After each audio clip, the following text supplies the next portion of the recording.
রাস্তায় পড়ে যারা মার খেয়েছে, যারা গুলিবিদ্ধ হয়েছে, তারা সকলে আমার সন্তান। আপনারা সবাই নেমে আসুন। আপনারা যদি আজকে নেমে না আসেন, আপনার সন্তানদেরকে আপনারা কিভাবে মুখ দেখাবেন? আপনারা কিভাবে তাদেরকে শেখাবেন যে অন্যায় করবে না, অন্যায়ের প্রতিবাদ করবে? আপনাদের সবাইকে, প্রত্যেককে অন্যায়ের প্রতিবাদ করতে হবে।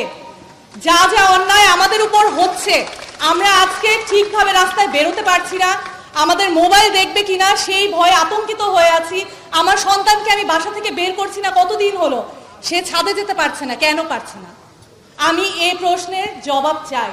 আমি আমার সন্তানকে নিয়ে পার্কে যেতে চাই, আমি আমার সন্তানকে নিয়ে আমার ক্যাম্পাসের পথে পথে হাঁটতে চাই, আমি কেন পারছি না? আমি এই গুলির ভয় চাই না, আমাকে ধরে নিয়ে যাবে, আমাকে গ্রেফতার করে নিয়ে যাবে, এই ভয়ে আতঙ্কিত থাকতে চাই না। আপনারা সবাই নেমে আসুন। আপনারা এতদিনে আপনারা দেখে ফেলেছেন যে একত্রিত হলে সেটার জোর আসলে কত।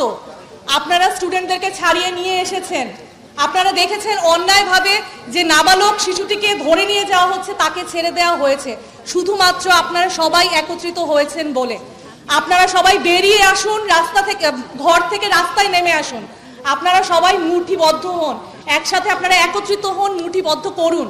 আপনারা আপনাদের প্রতি যত অন্যায় হয়েছে সেগুলোর দাবি, আপনাদের অধিকার আদায়ের দাবি নিয়ে নেমে আসুন রাস্তায়।